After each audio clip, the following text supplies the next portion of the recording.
Bill Nye the Science Guy. Bill Nye the Science Guy. Bill Nye the Science Guy. Science rules. Bill Nye the Science Guy. Inertia is a property of matter. Bill Nye the Science Guy. T minus 7 seconds. Bill Nye the Science Guy. Brought to you by UFS, the United Fluid System, delivering ocean currents and weather patterns all over the globe. Everything that we can touch is either a gas, a liquid, or a solid. Now, solids are solid. Liquids and gases move. They're fluids. They flow. The air we breathe is a fluid. The ocean is a fluid. The Earth's crust is made of plates that move around on molten rock. It's a fluid. Now, fluids take the shape of their container. Fluids slide past things. And think about it. If there were no fluids, our whole world would be frozen solid. Take a look at this.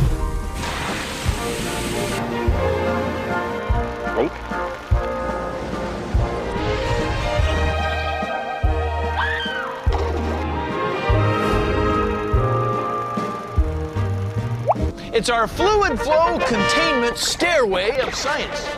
Watch what happens when I pour this vapor down the stairs.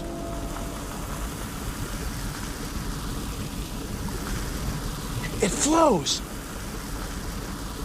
It flows. It flows. Just like water. We can move through fluids, like when we swim in a pool or walk through air. We can't move through a solid. This is a bunch of marbles stuck together. This chunk is a solid. Now here's a bunch of marbles, but they're loose. They take the shape of their container. I can stir them. Having fun, Bill? Bill? Or even pour them.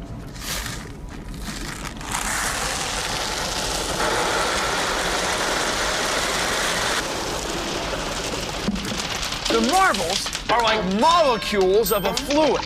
You see, fluids flow, and that's important.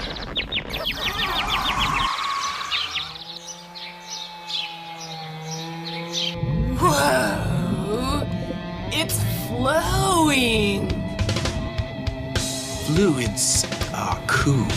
No, they're warm. That's why they rise. But then they sink when they cool. Good point. Groovy.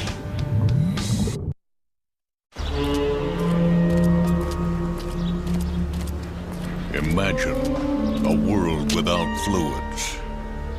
No water.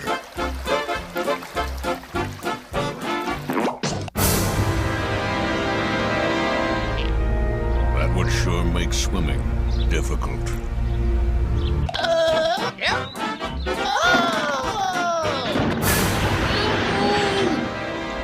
And forget about all those other beverages in your refrigerator.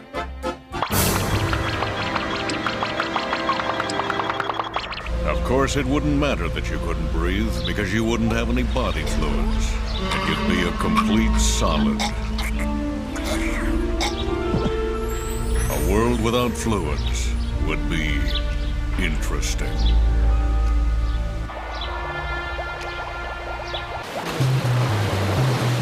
When a solid like me passes through a fluid like air, there's air resistance, friction, what we scientists call aerodynamic drag.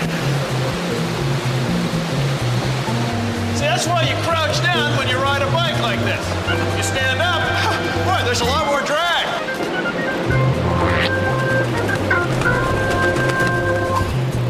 Now think about it. Everything. Fish, birds, otters, airplanes, rockets. Even my helmet. are all shaped to reduce drag. Otherwise, getting through a fluid would be a lot more work. Of course, I mean, it's not that hard. I mean, I'm in a wind tunnel.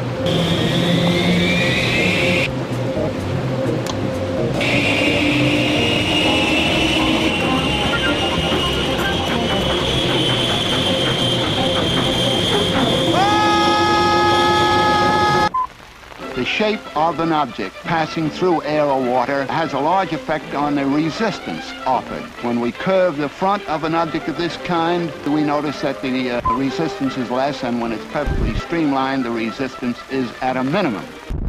Have you figured out that air is a fluid yet? You got that part? 'Cause I don't want to hear anybody saying, what? Air is a fluid? I didn't know that. Now you know. How can big, heavy planes fly in thin air? Please consider the following. This is a hovercraft. It floats on a cushion of fluid. When air flows into this precisely shaped flow containment annulus. We made it from a trash bag. Nice. The flow of air comes from the fan in this leaf blower. It's a pump, and it forces fluid under this wooden disc. Oh boy. There's enough fluid, and it's flowing fast enough to hold it and me up. Careful. I'm flying Bill. on a cushion of fluid. There are fans in here, too. Big ones.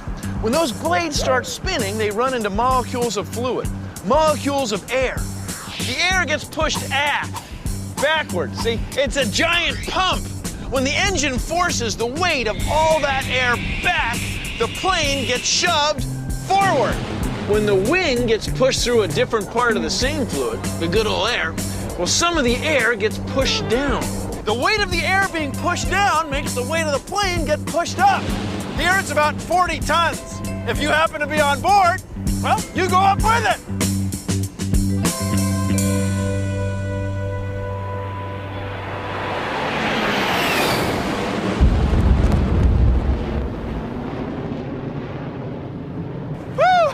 Feel that wind? That's the fluid being pushed by the plane. Woohoo! Air is thick and heavy. The plane has to fly because it's moving all that fluid around. Well, thank you for joining me on Consider the Following.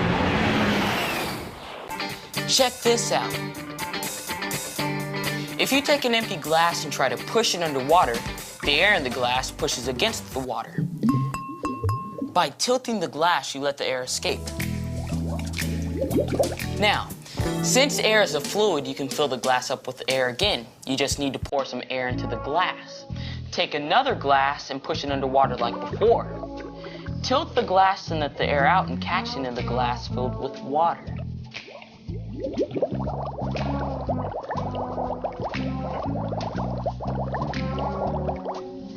Keep doing this over and over. You can pour air from one glass to another underwater because air and water are both fluids. They both take up space. They both move around pretty easily. They're fluids.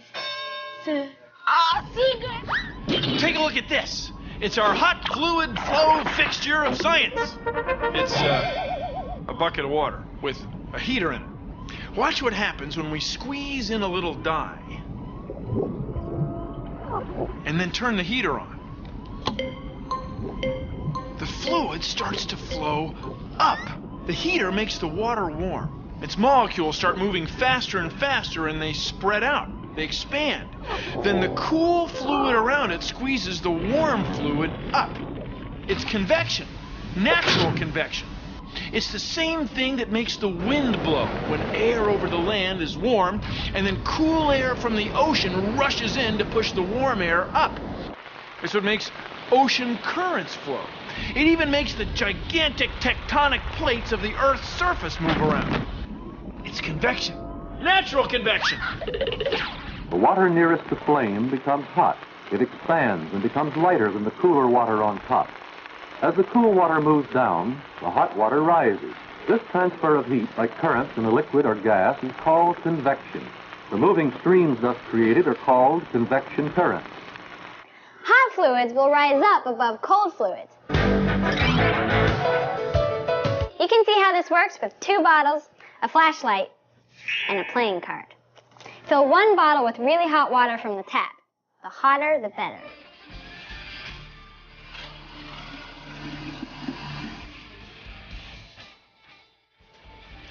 Add some food coloring so you can see it better. Fill the other bottle with cold water.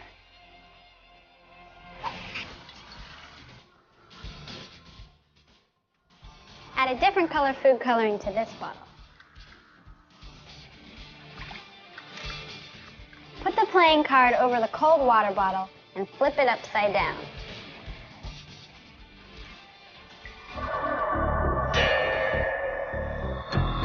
Carefully set the cold water bottle on top of the hot water bottle.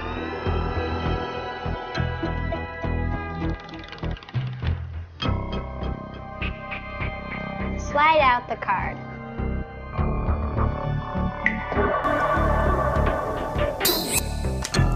Use a flashlight so you can see better. The hot fluid rises. It squeezes up into the bottle, pushing the cold water down.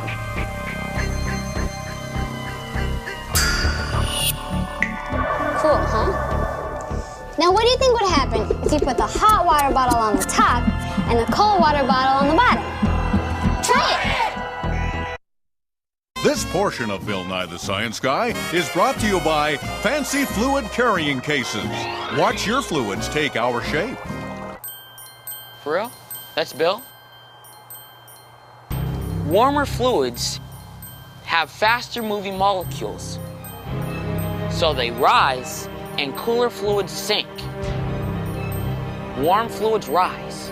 Warm fluids rise. Warm fluids rise. Warm fluids rise. Warm fluids rise. I didn't know that. You can make your own hot air balloon right at home. Extreme caution. Extreme caution must be used in performing this experiment. Repeat, extreme caution. Just take a thin plastic bag and use a hairdryer to fill up the bag. The hot air from the hairdryer will push out the cold air, like this.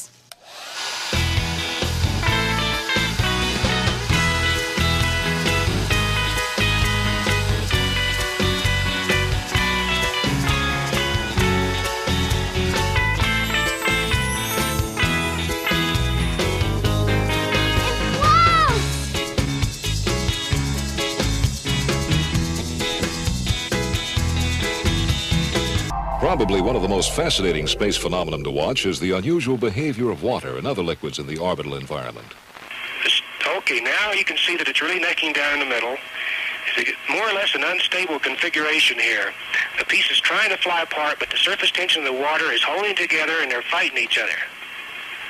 And the 2 different forces are more or less battling it out, and then there they go.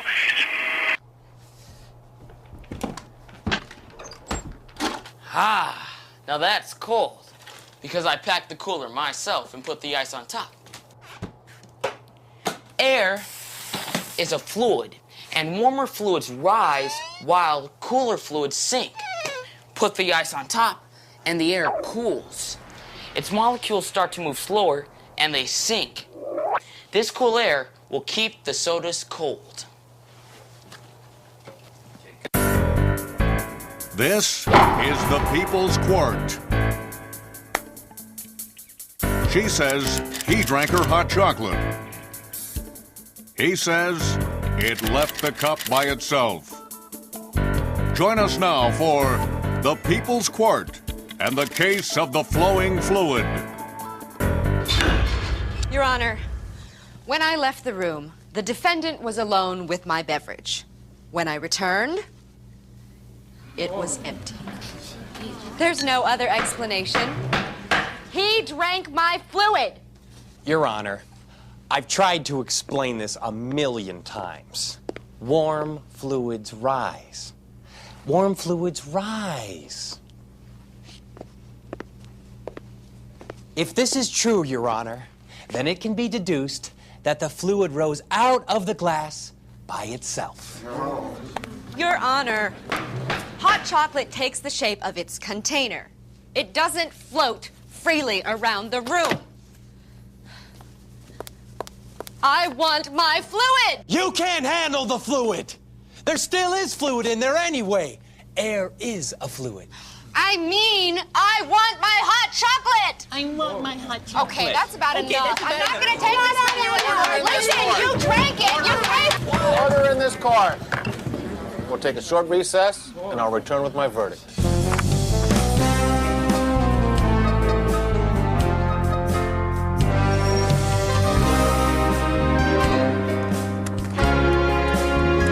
The defendant has made the claim that warm fluids rise, and that the plaintiff's hot chocolate rose out of a mug by itself. Well, the question here is whether or not a warm liquid would rise out of its own container.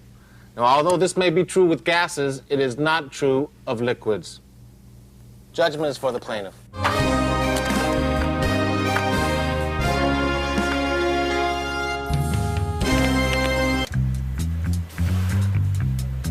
Oh, that's burnt. There's a couple quarts low, too. This thing is going to seize up on you if you don't get some oil in this deal.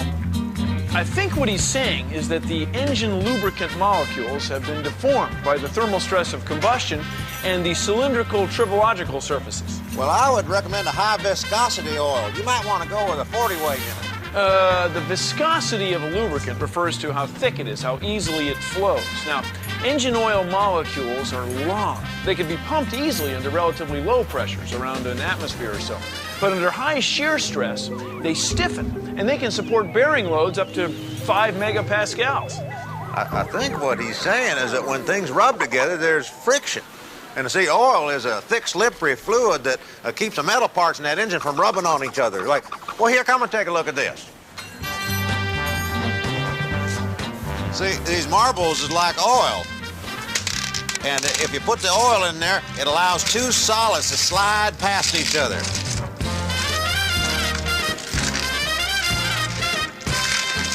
Fluids flow. That's just what I was driving at. That's just what I was trying to say there.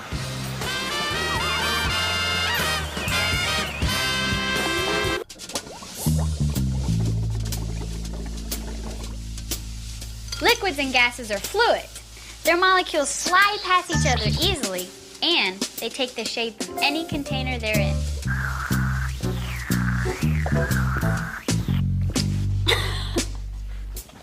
Welcome back to Pet Rock Theater. Tonight's episode, A Fluid in the Family. I want to be a viscous fluid. Huh? Huh? Like our neighbors, the beverages. Look how happy they are taking the shape of their containers. But baby, you were a fluid. You were once molten rock deep within the Earth's crust. When you cooled, you became solid. And now fluids flow around you. Oh, you're right, they do. Wow, fluids flow around me. I'm solid. I'm an X-fluid. I'm gonna go splash some fluids around.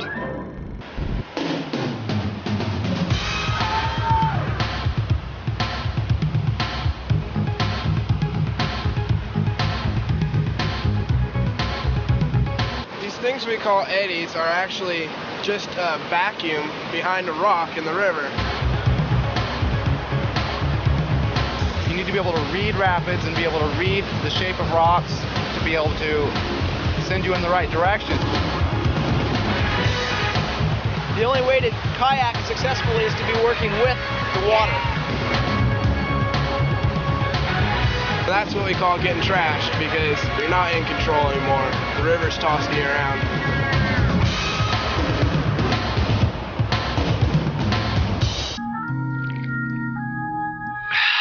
Cool and refreshing.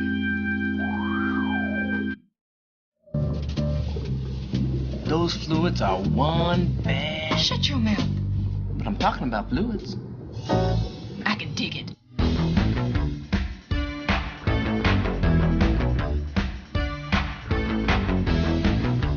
Take a sip. Change the shape of air. Step on a fluid and through it you will slip.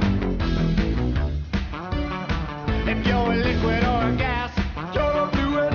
If your shape will not last, you're a fluid. If you're the air we breathe, then you're a fluid. Now fluids can change shape, flow around and circulate.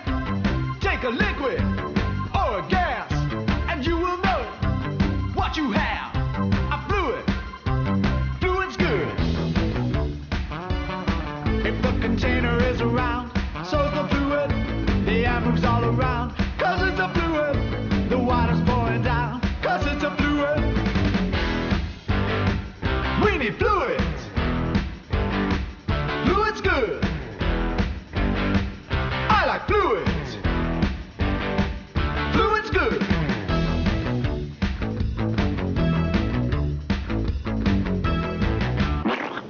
Well, that's our show. Thanks for watching. If you excuse me, I've got some crow instability chronologies to analyze. See ya! Produced in association with the National Science Foundation. Fluids or not fluids? That is the question. Whether these things shall be considered liquids or solids remains to be told. To stretch, to bend, perchance to change shape. But does the ability to change shape make these things liquids or just relatively weak solids?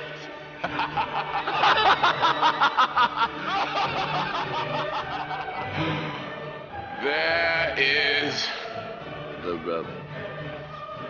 Cello, you are a delicious dessert. But what are you? Alas, poor in-between substances. You perplex me so.